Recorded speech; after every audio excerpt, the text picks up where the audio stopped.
Well, welcome to week 6 of Tuesday Night Heffron podcast or vlog or whatever we call it, John. We've invited Alexis Calais, so a big hello to Alexis. Give us a wave. And John Sunday, of course, for our weekly wrap up. We're going to start with the winner this week, Tom Bolton. A-grade get up, a nor'easter wind, the usual suspects of A-grade making it up. They made it up on Bell Lap, catching C grade in the dying phases. A strong sprint, and this time Bolton came from the windward side and got around. But the big thing was C grade. C grade rode so well, Alexis, and it's the first week that they haven't been caught by B grade, if you understand. Absolutely. It was, and first of all, pleasure to be honoured to get the call up to speak on such an illustrious podcast. You should be honoured.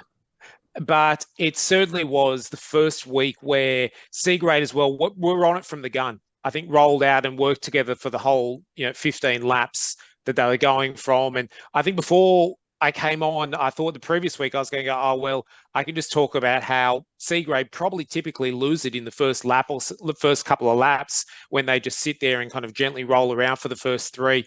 But with the help of Rodrigo, he just charged out of the blocks, dragged everyone around for the first couple of laps, and it set us up for the rest of the race to hold all the way to the end. Well, that's it. Rodrigo's going to B grade next week. Sorry, Rodney. Come on, give him a break. Look, did C grade at any stage believe they were going to win it?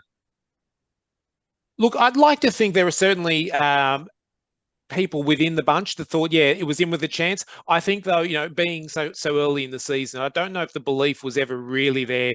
There certainly wasn't the talk within the bunch of, hey, we can win this, getting so close. Probably there was a bit of a hesitation around lap 5 or 6 to go that maybe we lost just those few extra, 10 seconds, and that's enough to allow that catch and the mindset. And all of a sudden you become in view.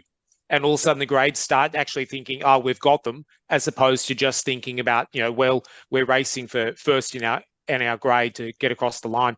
And that certainly makes a big difference. You said at 5 and 6 to go or thereabouts. John, there was 2 riders that I kept on seeing at the front of C grade, and they were really driving. Yeah, Adam Richardson and Josh Dunford.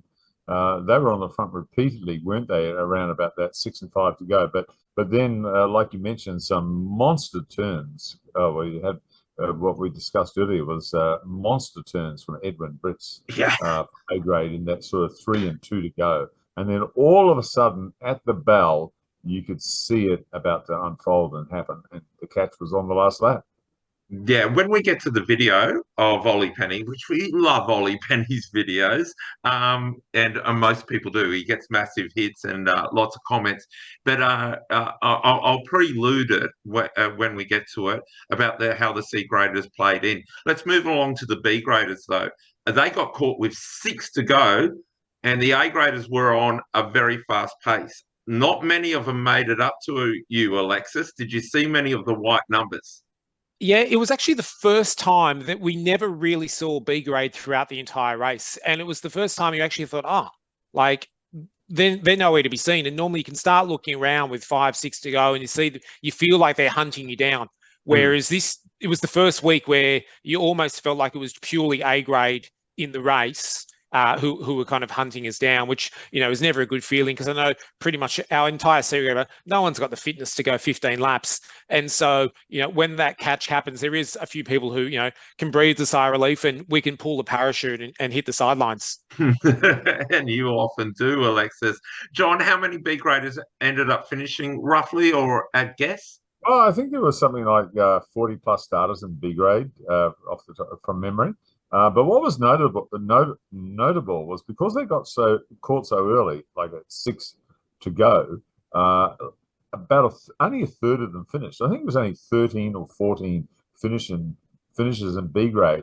And very similar to what you said, Alexis, that in previous weeks, B grade they've owned the race because they've caught C grade, and then in those closing laps, they're the ones that were driving it. Whereas this week they were being driven by A grade, and it was quite telling to see the B grade riders who did make it to the finish and the ones that didn't. I also think that is also due to the early work put in by people like Rod and so forth in C grade, where because they were working so hard early on, we weren't that hare for B to chase so early on. We weren't always in sight. We managed to kind of keep the gap pretty strong, and that was enough to. Amazing how the first 3 laps have such an impact on the rest of the race. Ah, yeah, it's a good insight, that, Alexis. Very good insight. Let's go straight to it. It's a thing now, and I'm naming it the Tom and Jacky Show. It sounds like Tom and Jerry, but those two, that's a thing now, and Tom was the hammer. Yeah, he certainly does. And like we spoke last week, it's been a long time between drinks for Jack, but impressively, those 12 drinks or 12 races that were in between his last win, he'd still finished on 8 occasions second and 4 occasions third. That's just, to my mind, that's impressive. But it's all about the win. He is the most prolific winner of the current riders. Absolutely. There's no question of it. Jack has won more Heffrons than anyone currently racing on Tuesday nights. Oh, Naz. Would have to be pretty close with him. No, not even close. Currently. Naz is riding for 4 years. He's been having babies. Yeah, Naz is babies and walking dogs. Third on the podium on Tuesday. Actually, let's just chat about Naz. That was bloody great. He's very excited because obviously him and Tom are riding together. It was good to see. Actually, good to see. Now I did refer to him as the king of comebacks. I think he'd be pretty chuffed with that. Very, very chuffed. Actually, I'm going straight back to Tom. There was 2 things that I noted about Tom's reactions. This is Tom Bolton, the winner. On the start line, I was just chatting over the microphone, and when I got to Tom, I went, holy hell, you want to win this. He looked determined and very serious on the start line. I'm not sure if you heard that, John. Were you around at that point in time? Yeah, I recall. Yep. Then at the end, when he finally won it, he quoted something off social media. And it was referring to the week before's win. Now, when I said it's not a thing, it's a thing. It's a thing. No, definitely. And you could see that in the exclamation that he let out when he crossed the line. He was pretty thrilled to nail that sprint. Alexis, how'd you go? Stuff C grade. How did you go? Battled as always. I was thinking about this. I thought there's 3 types of riders in C grade. There's blokes like myself and Chris Reynolds who, we're a bit overweight and we're battling to get around. But we've probably still got the ability to roll a few turns. You've got the guys who are just happy to be there week in, week out. And then you've got the young guys who, are dreaming about making it up to B grade. And so, you just see those dynamics within the bunch. It's very different to all the other grades because you do have that 3 really large dynamics of 3 types of riders. Yeah, wider spectrum, and don't forget the majority of the female riders in there as well. Well, that's very true, and they're probably certainly a lot stronger than I am, as we can see week in, week out, and full credit to them to doing the amazing work they do. As fighting it out, and particularly to riders such as Nicole O and Emily Watts and Gina when she's here riding up in B grade. I mean, they're showing the level of riding. It's just next level for them. Well, I'm happy that Alexis, you've been finishing a few of the races this year. Yeah, that's right. Well, it's the beauty of stepping down from B down to C. You just have those few more moments of being able to actually breathe. And actually look around and see what's going on. Are you enjoying it, Alexis? I'll be joining you. Are you enjoying it? John, you've got to go back. It's great racing. Look, for me, absolutely. Can't wait. You ride your bike Tuesdays and Saturdays. Yeah. That's all you need. Got a few things on this weekend, so get those out of the way, and I'm back. You're getting married, aren't you, John? Yeah. No, you're giving one away. Okay, guys, we'll get into Ollie's video. This will take Ollie's on the back of the A grade train on the right hand side.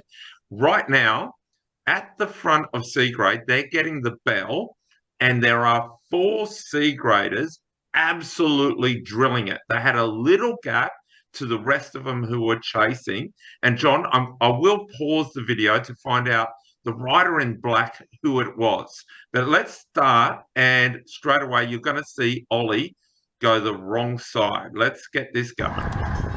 So Ollie sees the train going right, he goes left. Now, that's the unprotected side, puts him wide. The A graders are going on the inside, they're pushing him out. And here, John, you're not going to be able to get safely across. You'd agree? Oh, absolutely, especially in the northeasterly, which is blowing across your right-hand shoulder at this point. You want to be on the right-hand side of the track there, because you need a super fast line for that next corner.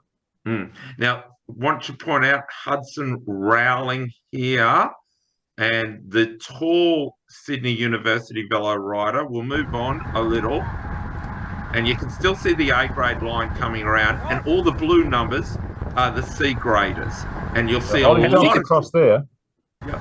Yeah, the interesting part here as well is all the C graders are absolutely at their limit, going as hard as they can. And yet Ollie is just effortlessly moving up. And it's amazing every week how quickly the A grade roll through a bunch who are going as hard as they can. And yet they just make it look like we're standing still. It's incredible. I'm going to say that's Ben Coates with the white shoes. I'm going to say the orange jersey is Tom Bolton. And Alex Naz just in front of him. Yeah, and there's Edwin Brits. Now, the next question, there's Hudson again, who rode really well. You can see my cursor, John. Is that Sebastian? Yep. Yes, it is. Okay. So Sebastian did a pedal strike in the second to last corner. Is that correct? Yeah. I had a message from him yesterday, and he's doing really well. Fractured collarbone, went in for surgery yesterday to have it pinned, and he's very positive and looking forward to coming down to watch next Tuesday, which I think is just awesome. Okay, fantastic. We wish Sebastian, I hope the surgery, I'm glad he's got surgery. It's a quick recovery. So Edwin Brits is up here as well. Cam Fraser, more A graders, Braden Block coming through right now. And again, typical of Braden to sneak through on the inside, isn't it? Yeah, it's pretty, but he gets in the top, he comes 6th in the end. Here's a good view though. You can see how far Ollie is from the front, and he's in what's called the washing machine. All the riders at the front are in a straight line, but he's trying to still move up, and there's other riders doing the same thing, John. And he's got to also pick his opportunity to move up. You can see Lucas Stevenson there in the Rawlin kit just on Edwin Brits. So Ollie pokes his nose out. He then drifts back on the inside behind Josh Dunford in the purple. And then half a chance, accelerating out of the corner. And eventually I think he goes wide and gets onto Edwin's wheel here. Okay, here's where I need to pause it. We just saw Jeremy Cannon go past. This is Kevin Hawkins, is that right? Ben Hawkins. Ben Hawkins. The two Bens there, actually. Now, Ben Hawkins in the cheeky kit and Ben Dewhurst in the black kit. The black kit. He was the dude who lit it up coming into the bell. That's right. At the bell. You're absolutely right, Crafty. And let me just say that's something his father, Neil, would never have done in all the years that Neil raced at Heffron. Lighting it up, never going to happen. He lit it up in the last 50 meters usually, but not at a lap to go. So well done, Ben. Yeah. And before you go any further as well, this is also a chance to look at the riders who are still in front from C grade. We've got the young Taramara rider there, which could be Mark Rowling's son, I think. Yeah, and then you've got Hudson's there, Kira in, and then you've got the eventual winner as well. I think just sitting there in the Hugh, but that's halfway around the last lap. Hugh Hefner Hughes. Hugh Hefner Hughes. Hugh welcome to A grade next week. Oh no, give him a break. I mean, sorry, B grade. Yeah. So there's Hudson Rowling and Kira Will. Now I'm really impressed with Kira, as we've already said. Kira's power and positioning and stability on the wheel over these two pimples is just super, super impressive. First thing I noticed, Yeah, and the other thing I really was impressed was when I spoke to her post presentation on the PA on the microphone or whatever I want to call it. She said, "I was scared with the A graders flying through, going through the corners. I didn't want to make a mistake, so she was pretty watertight." She rode. You watch her. Just watch her her stability in the saddle and just staying on that wheel. Q's trying to get in the way, but she's on Braden's wheel there, I think, and she's not moving from it. And she looks pretty A couple comfortable. of spots there to go wide around them to follow Lockie. Now, right in the coming out last corner, at this point, ZCC had control, and they just start jettisoning the riders. Young Heffron's still up there, Jack's up there. I thought it was Tom Bolton in third wheel. I now know it was Alex Naz with Tom Bolton on his wheel. So he had a bit of a lead out. You're going to see Ollie just pop his wheel under Hudson. Hudson gives him just enough room, and we are game on. And I guess right now we're looking at Hugh Hefner Hughes. Because so what wheel would Ollie be now? I think he's still about ninth wheels. He's still 10 back. Yeah, a long way back. But we've got to watch this C grader go, mate, because he lights it up, John. Oh, well, does he what? He's renowned for a sprint. By the way, Hugh rode the whole race stuck in his 53.11, and you can see this. Yeah, look at the power and good. the size of his butt muscles there as he gets out of the cell. It's great to see. Yeah, I hear he's quite young. Speaking of young, we've got Heffernan on our right-hand side right now. That is Braden Block in front of him, Cam Fraser in front of him, and then we can barely see Bennett and yellow bike. There's the yellow bike is Alex Naz, but it's hard to see from here because Ollie is pretty much best of the rest. And they're lighting it up, John. And there's little Willie come through there. Yeah, fantastic. Right now, Tommy Bolton has won another Heffron Park ahead of Jack Bennett. I love those videos. It's the only way I ever get to see a finish. I think we've got a minute left. Rider of the week. Then, since I got the mic rolling in, I would say there was the rider in the all purple kit in C grade. Josh Dunford. Did a lot of turns. Let's wrap it up. As it turns out, I'm a bit of a cheapskate and I haven't paid for the full version of Zoom, so we ran out of time. John Sunday has voted as the Rider of the Week, Hugh Harvey. Congratulations, Hugh. I'd like to thank Alexis for joining us this week. And in the meantime, see you next Tuesday, Heffron Park.